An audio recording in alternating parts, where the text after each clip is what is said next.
Hello, pandas, and welcome back to Learning How to Play Go with your host. We're going to be talking about the stones, which is the second half of the rules.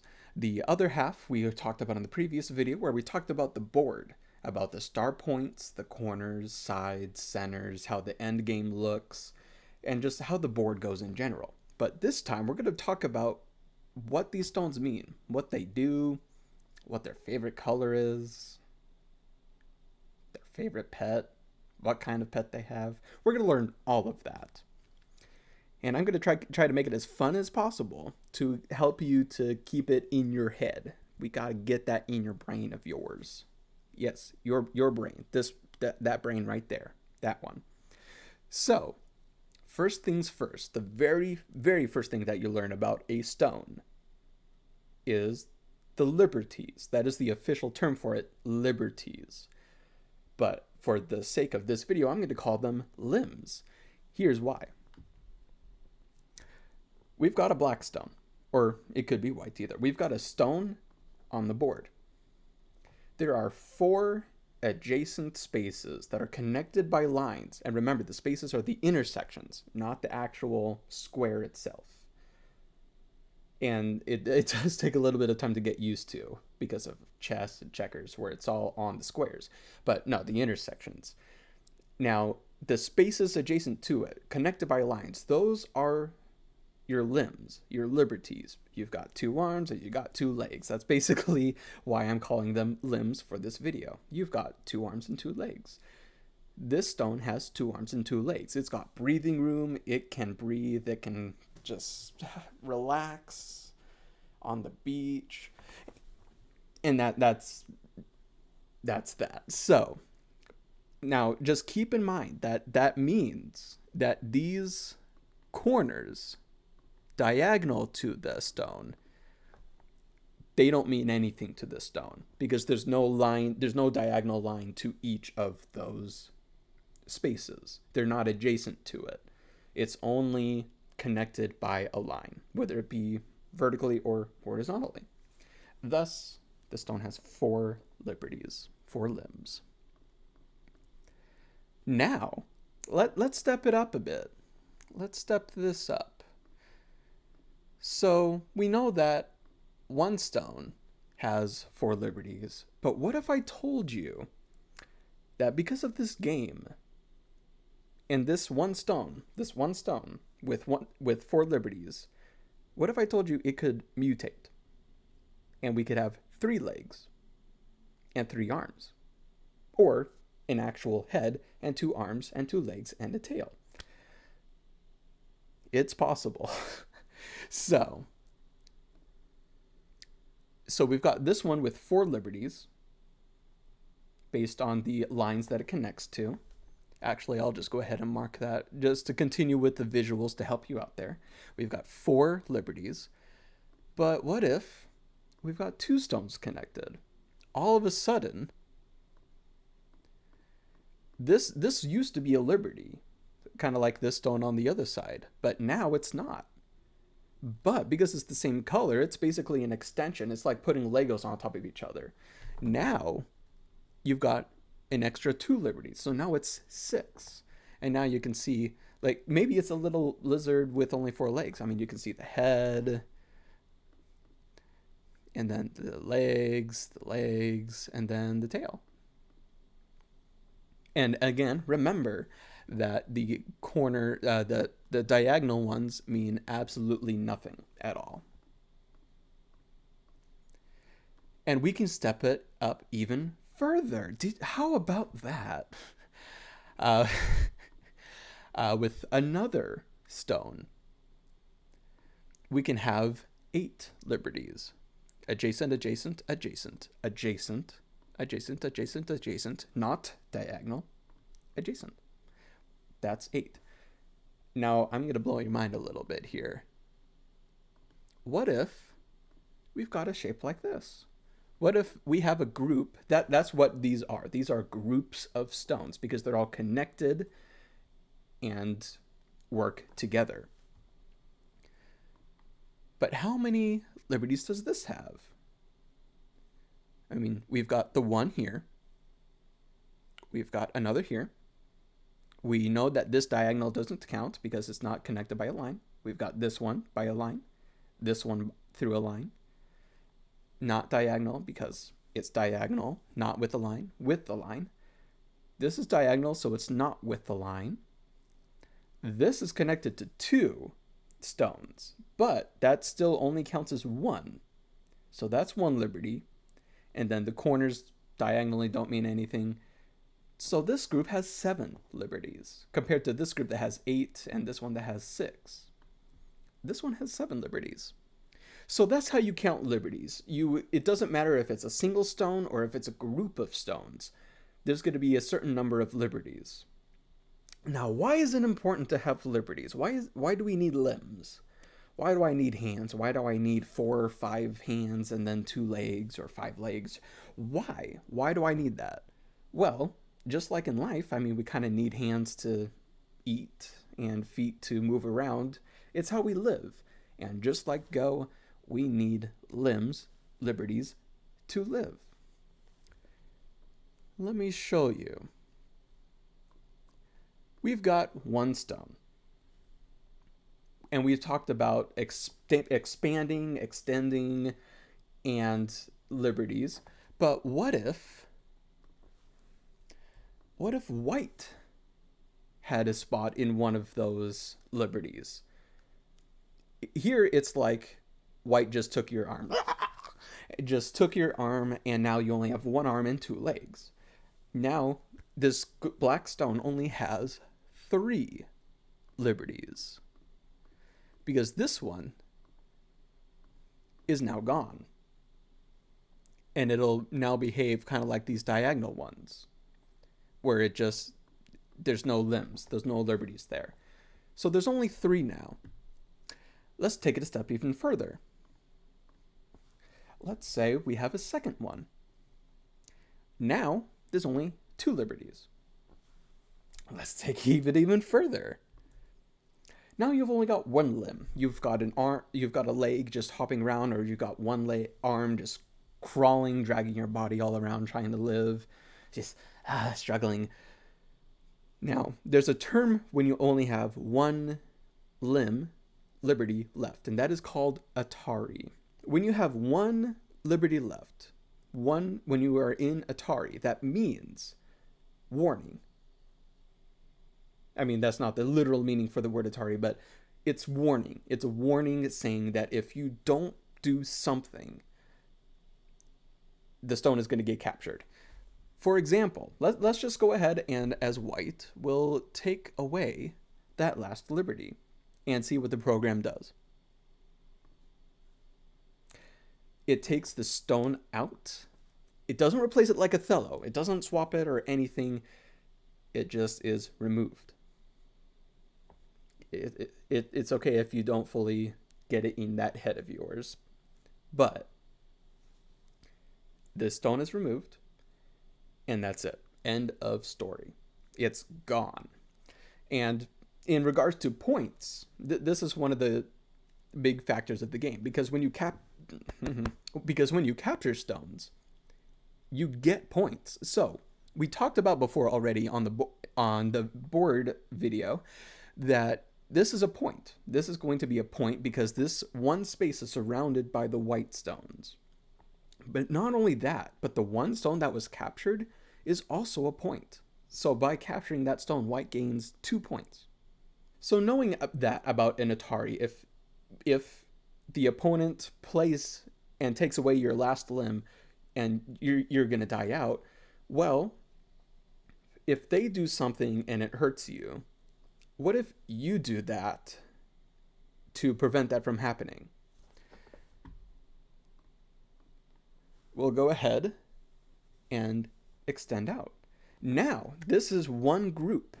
This black stone has now become 2 stones, which is now a group. So now that it's been extended out, now the black group has 3 liberties again. It's got 3 limbs. It just mutates. It just grows limbs out of it. So it's now alive now. So we've talked about limbs. We've talked about Atari. We've talked about groups. Oh, what more is there now? There's two more things. Two more things. One is the illegal move, which is also considered the suicide move. And then the second is the true way of life, because there's a special little thing that it takes a little bit to understand. It always gets at newer people, but it's okay. It's okay, little panda. We will work with it with you. But first, the illegal move. The illegal move, it's just like the Atari. So we've got a group right here.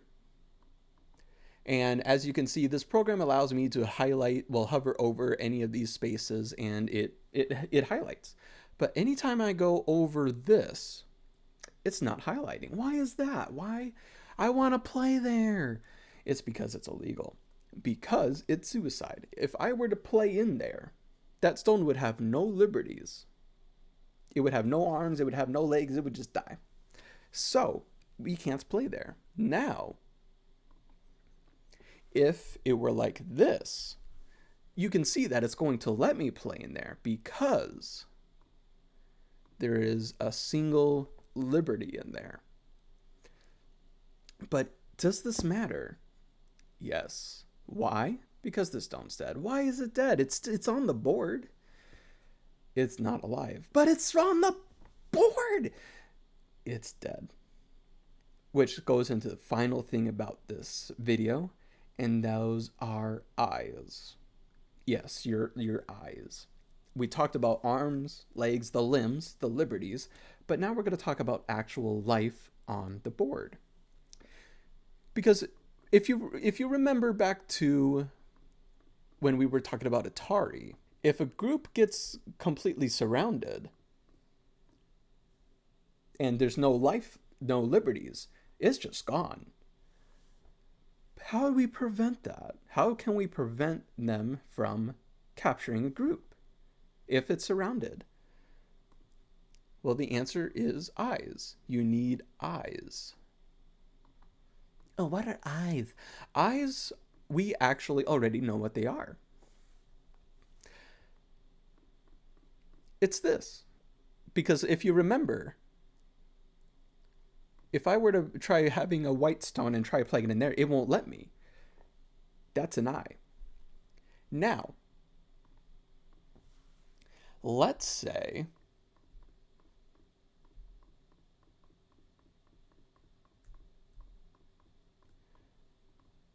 that this black group is surrounded. You've got an eye in the middle. You've got an illegal move in the middle there. The black group does. But that doesn't matter. White can play there.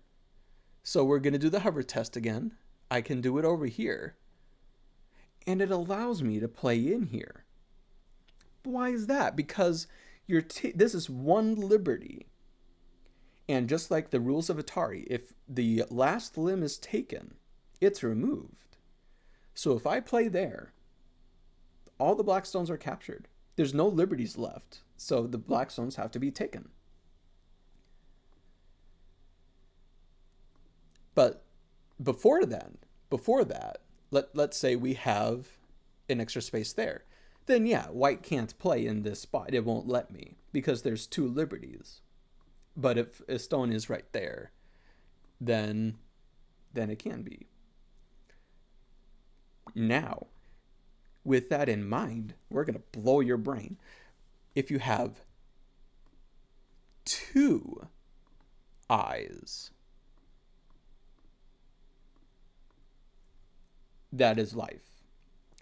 You can't live without with only one eye. So for example, if I can completely surround this group, and I can have the test of I can hover this white stone over, but I can't do it in either one now because I'd have to have a stone in both places.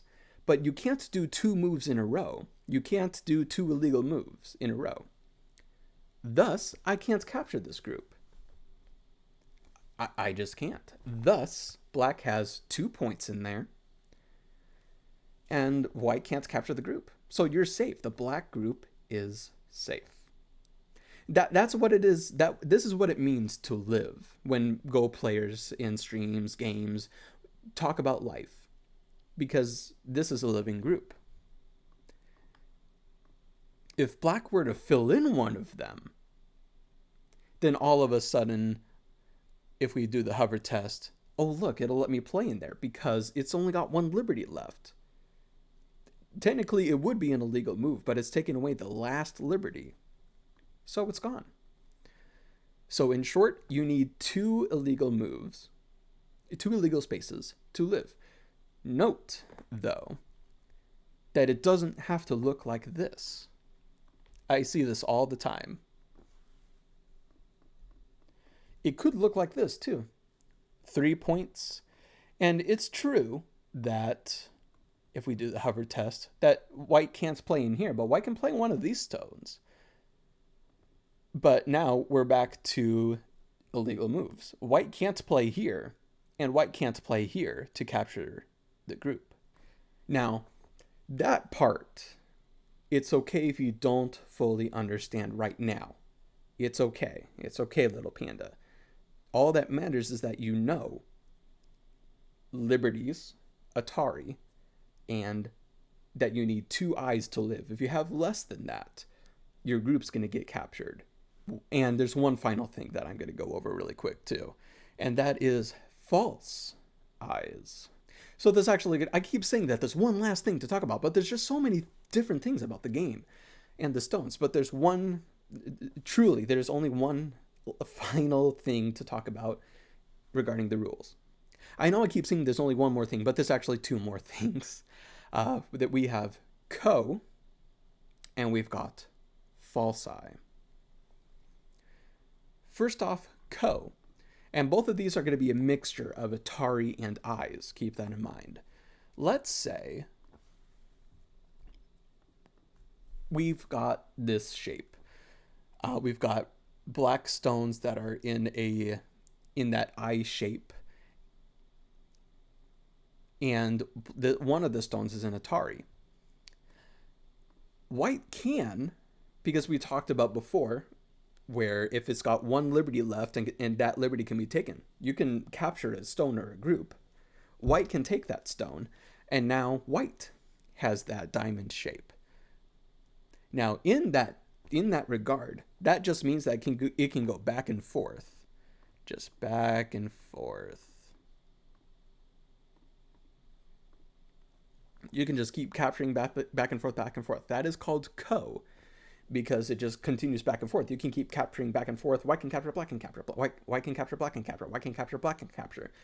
But because of this rule, you have to play away first. So if you saw what I was doing before, I can't just keep going back and forth because that's illegal. It's the rule of co. So I can't play there until I play somewhere else first. And if they respond, because it's turn-based, then I can go back to play that as black. White can't go back there. But if white plays away, and then black plays away as well, you can just go back to it. It's just a continuous thing. Now, in that regard, this is the hardest thing for newer players to grasp. And it takes a little longer, which is okay. It's okay. Little panda, it's okay. And that's the false eye. This is considered a false eye because, as we know, eyes are illegal moves. Moves where you just can't play in a specific spot on the board.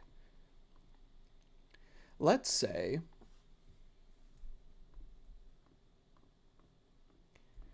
this white group is surrounded. Now, as we know, when there's 2 illegal moves, then it's alive. So, I mean, we've got 2 spaces that white is surrounding. So why is it? So it should be alive, right? No, it's not. Because of this shape right here. It's that co shape. So because this one stone has one liberty left, and it's not connected to any other stones, it's not connected to this stone via a line, and it's not connected to this stone via a line. So the way you can look at this is that it's not an eye because it's not connected to the other white stones. I feel like that's one of the easiest and simplest ways of explaining a false eye. It's there. It is surrounding a space, but it's not connected via a line to the rest of the white group. Thus, black is permitted to play there to capture that stone. And white can't play there, so if white plays away, or when white plays away, black can then play that and just take the whole entire group. Simple as that. And again, Little Panda, it's okay if you don't fully understand what a false eye is. It'll take a little bit of time. But the best way is to play games. Get a visual of it, talk with people about it, talk with me about it. I'm happy to help you with it. But false eyes is the biggest thing to really work with in your head. So what white would need is to be connected by adjacent lines, like this. Then it's alive because black can't play in these. It won't let me play in here whatsoever. I'm clicking the mouse and it won't let me do anything. And it's only happening because I'm in edit mode. That's the idea of the stones. That's it. No more rules to that. Now there are shapes, but we're going to do that in future videos. So, recap. We've talked about the board on the last video, where we talked about star points, where to play for points, corner section, side section, center section, and how the board looks from beginning to end. This time we talked about the stones, how they live with two eyes, how an Atari can capture stones, and by capturing a stone, whatever stones you take are points, and then the empty spaces are now your points as well. And then there's false eyes and co. So I know it's a lot, Little Panda, it's okay, but I'm poking your head because the more repetitive you are, the more you continue pushing this, the better and faster it's going to stay in your head. I guess I should have done this too. If you want somewhere to play, there's actually a few things that I would recommend. First, it's not necessarily a place to play, but it's to continue learning and getting exercises more that I have been on how to play. It's called playgo.to. Now, I'm just going to show really quick on here. Yeah, it's in Japanese, but if you look in the upper right here, there's an English button. If you click on that, boom. And you can choose between Adobe Flash, you can choose Java, whichever one works for you and your device. And then it's got a whole list of different things you can do. It's got examples. Here it's talking about Atari and extending out like what we already talked about. If you want refreshers, you can go to this website and you can actually go even further than what I'm going to be talking about in the videos, in future videos. And so if you really want to actually start playing games though, or just look at games, view games, the first place I would recommend is, it's also a website. There are programs where you can play Go on with people worldwide, and this one is also worldwide too. It's called online-go.com. And this website allows you to play games, to watch games, and continue to get that experience that you need. If you go to the games, you can see all these different games that people play. And people play 19 by 19, but there are people who play 9 by 9 as well, like I've been doing in these videos. So we could look at any of these games. And it's okay if you don't fully understand, but if you can just look at it and just practice. Like for example, I see two stones. It's a little hard to see my cursor, but I see two stones that has one liberty left. Boom. The faster you can recognize that, the more faster it's going to get in your head saying, oh, this group's going to get captured. I better do something about it. And then eventually it'll be like reading the future, where there's a scenario that's happening and you can avoid it. But anyway, so there's two places. You can go to playgo.to to learn more about the game, on top of the future videos that I do. And there's also onlinego.com, where you can learn about the game by viewing others playing it. And again, it's okay if you don't fully understand some of these things that we've talked about. It's okay. It'll take a little bit of time, but the point is, keep going. Thank you very much for watching. I hope you were able to learn the rest of the basic rules of this game. And if you have any questions or anything, feel free to comment or come on over to Discord, and we will help you to learn more and understand it more. And with that, again, thank you for watching. Don't forget your candy cane on the way out. I've got mine. And we'll see you next time. Later.